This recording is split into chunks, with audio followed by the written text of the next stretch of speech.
જે લોકો કાચી કેરીની ચટણી પસંદ કરતા હોય ને એ લોકો આ વિડીયો ખાસ જોજો, કારણ કે આ ચટણી આજે આપણે કાચી કેરીની જ બનાવવાના છીએ. પ્લસમાં આ ચટણીને તમે વરસ સુધી સ્ટોર કરી શકો છો, બિલકુલ ખરાબ નથી થતી. એ રીતે હું તમારા સાથે રીત શેર કરીશ. પ્લસમાં આ ચટણી ખાધા બાદ તમે શાકને પણ ભૂલી જવાના છો. અને તમે ક્યારે બાળકોને રોટલી ઉપર જામ લગાવી દેતા હો તો એક વખત આ ચટણી લગાવીને દેજો, તમારા બાળકો તેને હોશે હોશે ખાઈ લેશે. તો ચાલો મિત્રો આપણે રેસિપીમાં આગળ વધીએ. તો સૌ પ્રથમ આપણે અહીં એક તવો લઈ લીધો છે ગેસ ઉપર, જેના ઉપર આપણે થોડા મરી, થોડા આપણે અહીં લવંગ લીધા છે, 1 ચમચી આપણે કાજી વરિયાળી લીધી છે, 1 ચમચી આપણે લઈ લીધું છે આખું જીરું, અને થોડા સૂકા લાલ મરચાં લીધા છે. તમારા પાસે કોઈ પણ વેરાયટીના લાલ મરચાં હશે તો એ તમે લઈ શકો છો.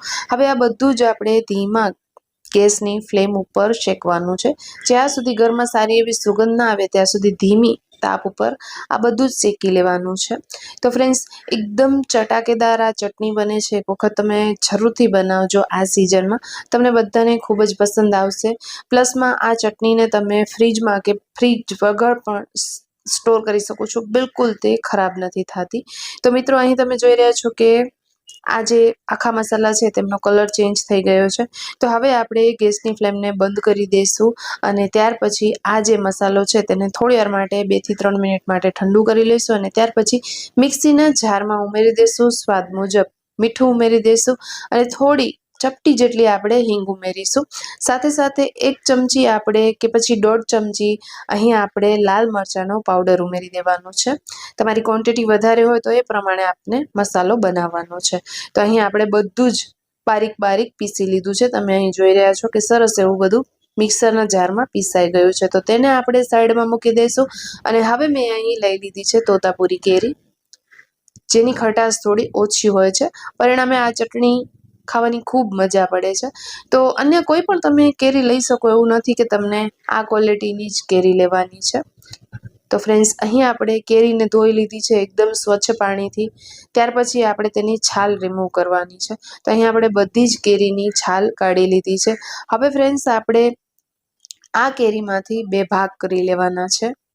ત્યાર પછી આપણે ફ્રેન્ડ્સ આ કેરીના કટકા કરવાના છે. તો ગોટલીનો ભાગ આપણે અલગ કરી મૂકવાનું છે અને અહીં આપણે નાના મોટા જેવા તમે ઈચ્છો એવા કટકા કરી લેજો.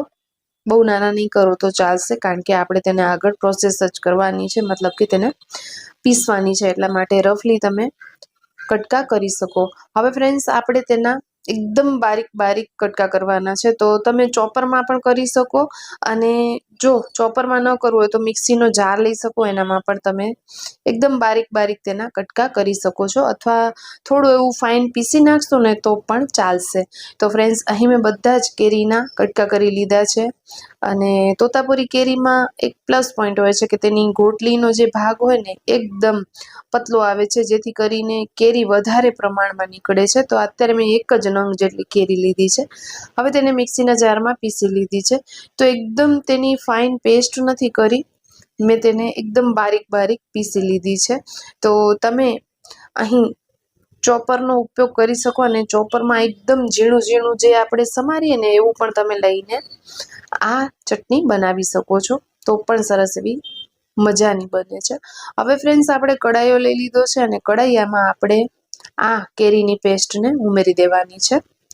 તો બધી જ પેસ્ટ આપણે કડાઈયામાં ઉમેરી દઈશું. ગેસની ફ્લેમ અત્યારે ફાસ્ટ રાખી છે, કારણ કે કડાઈઓ મેં હાલ જ ગેસ ઉપર ચડાવ્યો છે, એટલે કડાઈઓ બિલકુલ ગરમ નથી. તો અત્યારે મેં ફૂલ ગેસ રાખ્યો છે, પછી આપણે તેને ધીમું કરી દઈશું. હવે સ્વાદ મુજબ આપણે મીઠું ઉમેરી દઈશું. આગળ પણ આપણે મીઠાનો યુઝ કર્યો હતો અને આનામાં પણ આપણે મીઠું ઉમેર્યું છે. તો મસાલામાં આપણે મીઠું જે છે એ ઉમેર્યું નથી. હવે ફ્રેન્ડ્સ, અહીં તમે જોઈ રહ્યા છો કે આપણે અડધી ચમચી જેટલી ઉમેરી દીધી છે હળદર, અને તેને આપણે ફ્રેન્ડ્સ મિક્સ કરી લેવાની છે. અને ત્યાર પછી ફ્રેન્ડ્સ, આપણે અહીં ગોળ લઈ લેવાનો છે.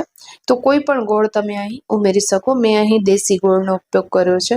તો તેને બારીક બારીક મેં સમારી લીધું છે, જેથી કરીને તે જલ્દીથી મેલ્ટ થઈ જાય. હવે ફ્રેન્ડ્સ, આપણે આ ચટણીને સાચવવાની છે. તો હવે આપણે શું કરવાનું છે કે કેરીનું અને ગોળનું જેટલું બી પાણી હોય ને એ બધું આપણે ગેસ ઉપર બાળી મૂકવાનું છે.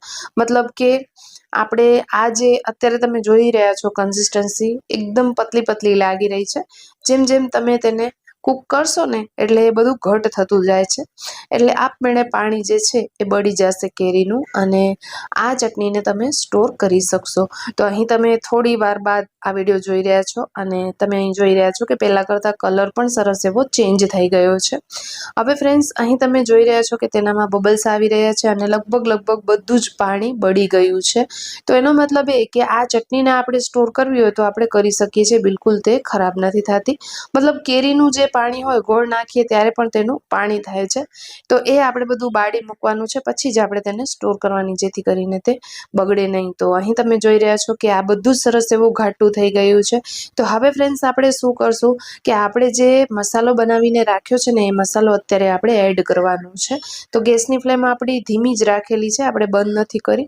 જ્યારે થોડા બબલ્સ આવવા લાગે ને એટલે આપણે આ મસાલો ઉમેરી દેવાનો છે. તો લગભગ મોટી 2 ચમચી જેટલો આ મસાલો થયો છે, બધો જ મેં અહીં ઉમેરી દીધો છે. તમારી કેરીની ક્વોન્ટિટી વધારે હોય, વધારે ચટણી તમને બનાવીને સ્ટોર કરવી હોય તો તમે મસાલાના માપ એ પ્રમાણે લેજો અને અહીં મીઠું ને એ બધું તમે એ રીતે ઉમેરજો. હવે ફ્રેન્ડ્સ આ બધો જ મસાલો આપણે અહીં ઉમેરી દીધું છે.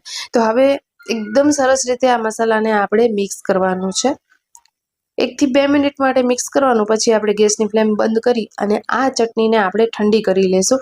ઠંડી કર્યા બાદ આપણે તેને કોઈ પણ કાચના બર્તનમાં કે મતલબ કાચની બરણીમાં એડ કરી અને ફ્રીજમાં કે ફ્રીજની બહાર સાચવી શકીએ છીએ. બિલકુલ ખરાબ નથી થતી. તમે જ્યારે જમવા બેસો ત્યારે સાથે આ ચટણી તમે લઈ શકો છો. બ્રેડ ઉપર કે પછી રોટલી ઉપર, ભાખરી સાથે, પરોઠા સાથે આ ચટણી તમે એન્જોય કરી શકો છો. ખૂબ જ ટેસ્ટી એવી બને છે અને મારા ઘરમાં તો બધાને ખૂબ જ ભાવે, એટલે હું દર વખતે બનાવીને સ્ટોર કરું છું.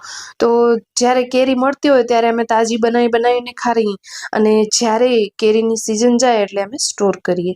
તો ફ્રેન્ડ્સ, આઈ હોપ કે આજનો વિડીયો તમને પસંદ આવ્યો હશે. જો પસંદ આવ્યો હોય તો પ્લીઝ વિડીયોને એક લાઇક જરૂરથી કરતા જાજો અને ચેનલ પર પહેલી વાર આવ્યા છો તો ચેનલને સબસ્ક્રાઇબ જરૂરથી કરજો અને બાજુમાં રહેલા બેલ આઇકોનને જરૂરથી પ્રેસ કરજો, જેથી આવવાવાળા બધા જ નવા વિડીયોઝની નોટિફિકેશન મળતી રહે અને સૌપ્રથમ તમે મારા વિડીયોને જોઈ શકો. ફરી મળીશું ફ્રેન્ડ્સ નવા વિડીયો સાથે. ત્યાં સુધી આવજો. જય શ્રી કૃષ્ણ.